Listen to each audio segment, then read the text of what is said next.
زکوٰۃ کے بارے میں بڑا سٹرکٹ ہونا چاہیے۔ قرآن مجید میں جہاں نماز کا ذکر آیا ہے وہاں اکثر مقامات پر ساتھ زکوٰۃ کا بھی ذکر آیا ہے۔ تو بعض علماء کرام نے فرمایا اس بندے کی نماز قبول نہیں جو مال میں سے زکوٰۃ نہیں ادا کرتا۔ تو زکوٰۃ ادا کرنے کے لیے میں بڑا ایک آسان سا نسخہ بتلایا کرتا ہوں، ہو سکے تو آپ حضرات اس کو نوٹ کر لیں یا اپنے دل میں نوٹ کر لیں۔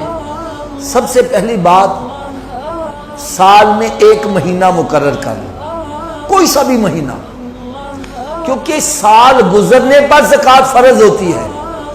لیکن آپ یہ دیکھیں پورا سال آپ کے پاس کچھ پیسے آ جائے ہیں، کچھ اگلے دن آئے ہیں، کچھ اگلے دن آئے ہیں، کچھ چلے گئے، کچھ آئے، یہ سارا سال سلسلہ چلتا رہتا ہے۔ تو آپ اگر ہر مال کے اوپر سال گزرنے کا حساب لگانے لگے تو پھر آپ حساب کتاب میں ہی پڑے رہو گے۔ تو علماء کرام نے اس کا بڑا آسان سا حل بتلایا ہے۔ وہ فرماتے ہیں سال میں ایک مہینہ مقرر کر لیں۔ جیسے عموماً بندے رمضان شریف کا مہینہ مقرر کر لیتے، تو رمضان شریف کا مہینہ آیا ہے، اب بیٹھ کے دیکھو اس وقت میرے پاس چاہے 1 گھنٹہ پہلے کچھ آیا ہے وہ بھی شامل کر لو۔ اس وقت میرے پاس سونا کتنا ہے اس کی موجودہ ویلیو وہ لکھ لو، چاندی کتنی ہے اس کی ویلیو لکھ لو، کیونکہ جن چیزوں پر زکوٰۃ ہے میں اسی کا ذکر کر رہا ہوں۔ سونا، چاندی اور نقدی۔ نقدی کتنی ہے، بینک بیلنس کتنا ہے، گھر میں کتنا رکھا ہوا ہے، لوگوں سے قرضہ کتنا لینا ہے وہ بھی شامل کرو، وہ بھی آپ کا ہی ہے۔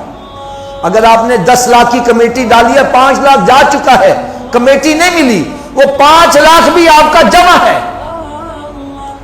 وہ بھی شامل کرو۔ سونا، چاندی، نقدی، اور نقدی میں جو آپ نے قرضہ لینا ہے لوگوں سے وہ بھی شامل کرو۔ اور پھر مال تجارت، کیا میں نے کہا؟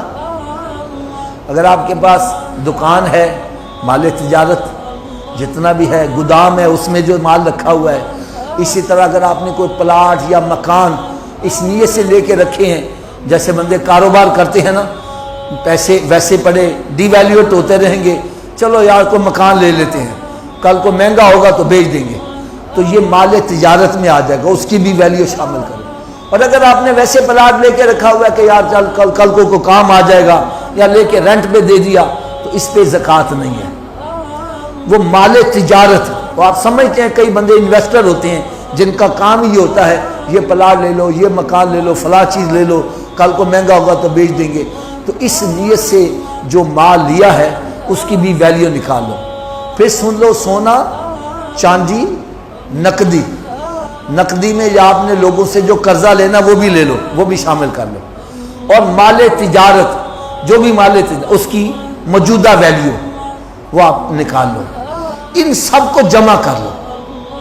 کیا کرنا ہے؟ اونچی بولو ذرا۔ ان سب کو جمع کر لو۔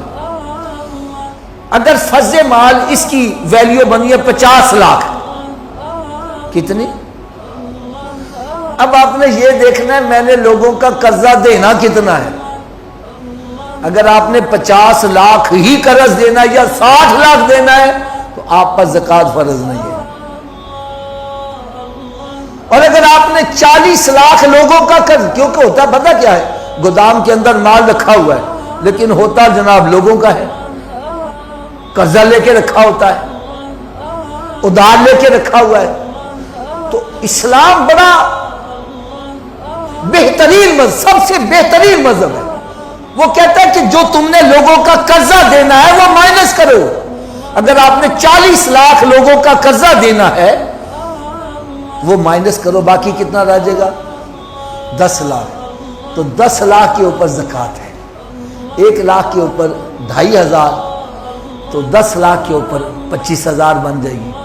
تو یہ زکوٰۃ اللہ تعالیٰ کے راستے میں خرچ کرنی ہے، اور کوشش یہ کرنی ہے سب سے افضل اپنے خاندان میں دیکھو جو مستحق ہے اس کو زکوٰۃ دیا جائے۔ اور خاندان میں کن کو نہیں دینی؟ جو تمہاری جائیداد کے وارث ہیں ان کو نہیں دینی. مثلا باپ بیٹی کو نہیں دے سکتا، بیٹے کو نہیں دے سکتا، باپ کو نہیں دے سکتا. ہاں بھائی کو آپ دے سکتے ہیں، بہن کو دے سکتے ہیں، اور اپنے جو آپ کے رشتہ دار ہیں ان کو آپ، جو آپ کی جائیداد کے حصے دار نہیں ہیں، اگر وہ مستحق ہے تو اس کو جائیداد میں سے حصہ دے دو. نہیں سمجھ لیں. بھائی بہن کو دے سکتا ہے.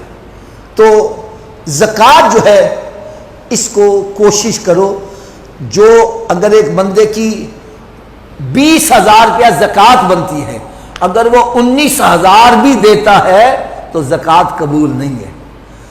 ایک بندے کے ذمے 10,000 روپیہ زکوٰۃ کا بنتا ہے، وہ 10 لاکھ روپیہ خیرات کر دے، خیرات قبول نہیں ہے.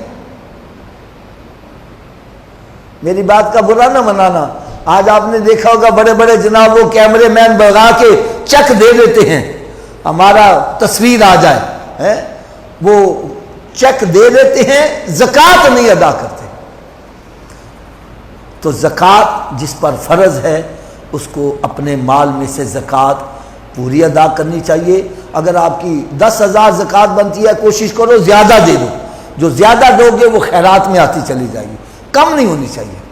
اسی طرح صدقہ فطر، زکوٰۃ کے لیے تو میں نے چند مخصوص چیزیں بتلائی. سونا چاندی نقدی مال تجارت، اسی پر ہی صرف زکوٰۃ ہے. آپ کے پاس 2 کروڑ روپے کا ہیرا پڑا ہوا اس پہ زکوٰۃ نہیں ہے.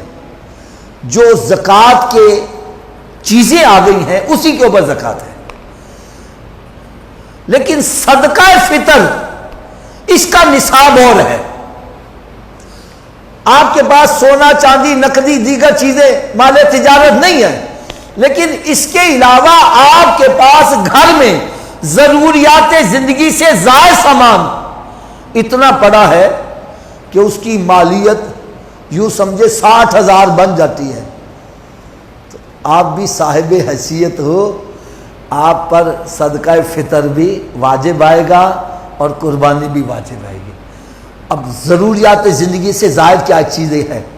بندے کے 2-3 سوٹ جو ہوتے ہیں وہ ضروریات زندگی کے مطابق ہوتے ہیں. اب اس سے زائد جو ہمارے ٹرنک بنے ہوئے ہیں، ایک ایک سوٹ 50-50 ہزار روپے کا ہے، وہ ضروریات زندگی سے زائد ہے. اسی طرح سواری ایک ضروریات زندگی کے مطابق، اگر ایک بندے کے پاس 2-3 ہیں تو وہ بھی ضروریات زندگی سے زائد ہے. برتن ضروریات زندگی کے مطابق 2-4 ہی ہوں گے، لیکن ہمارے گھروں میں سارے وہ جناب شوکیس بھرے پڑے ہوتے ہیں، وہ کئی سال گزر استعمال کی باری بھی نہیں آتی، وہ ضروریات زندگی سے زائد ہے. اسی طرح ہمارے گھر میں صوفے سیٹ رکھے ہوئے ہیں، قالین ہیں اور دیگر چیزیں، ان کے بغیر بندہ زندہ رہ سکتا ہے. یہ ضروریات زندگی سے زائد چیزیں آئیں گی.